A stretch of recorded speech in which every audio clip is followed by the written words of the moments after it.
La Guadeloupe affronte un mouvement social d'ampleur depuis une semaine, entre incendies et pillages qui ont débouché sur 38 interpellations dans la nuit et fait 2 blessés chez les forces de sécurité.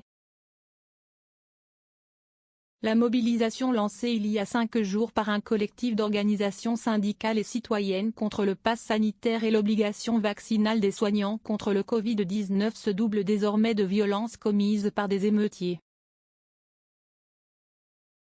Gérald Darmanin a annoncé l'envoi dans l'île d'une 50aine de membres des forces d'élite du GIGN et du RAID pour rétablir l'ordre.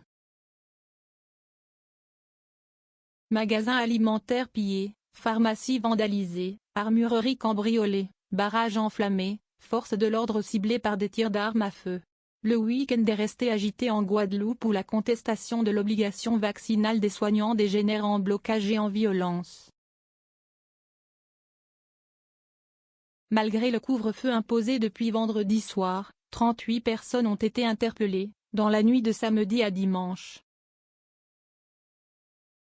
La situation est absolument intolérable et inacceptable, a jugé dimanche le porte-parole du gouvernement, Gabriel Attal. Pour rétablir l'ordre dans l'archipel, le ministre de l'Intérieur a décidé de l'envoi d'une 50aine de membres des forces d'élite du GIGN et du RAID.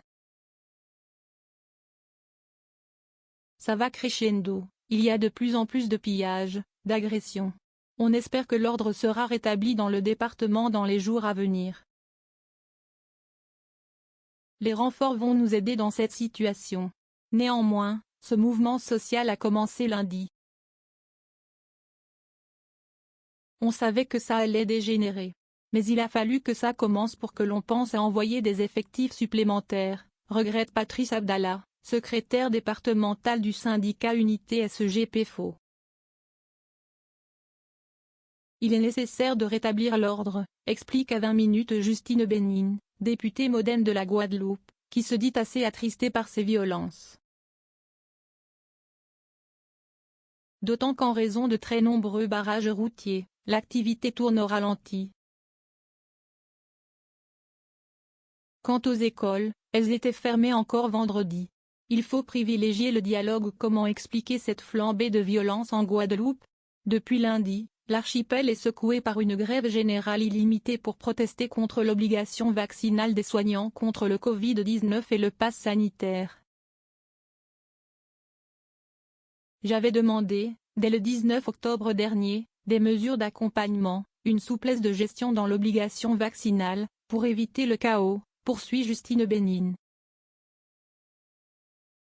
La députée, qui va rencontrer le Premier ministre Jean Castex lundi, plaide pour l'instauration d'une instance de concertation, de dialogue social. Il faut privilégier le dialogue et rapidement le dialogue doit prendre le relais. Mais selon l'élu, il faut faire la différence entre les personnes qui manifestent contre ou pour le vaccin, et ces personnes qui cassent au quotidien.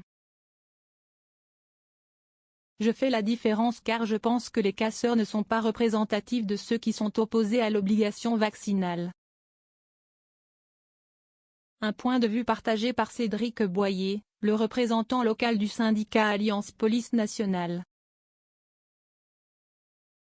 Pour moi, ceux qui manifestent contre le vaccin ne sont pas ceux que l'on retrouve face à nous le soir, ce ne sont pas ceux qui pillent et cassent les commerces, affirme-t-il. On a affaire à des délinquants. Un contexte économique et social fragilisé pour Patrice Abdallah. Aux revendications concernant l'obligation vaccinale des soignants et au pass sanitaire s'ajoutent celles qui perdurent depuis un certain temps. Coupure d'eau, hausse du prix de l'essence, manque de travail.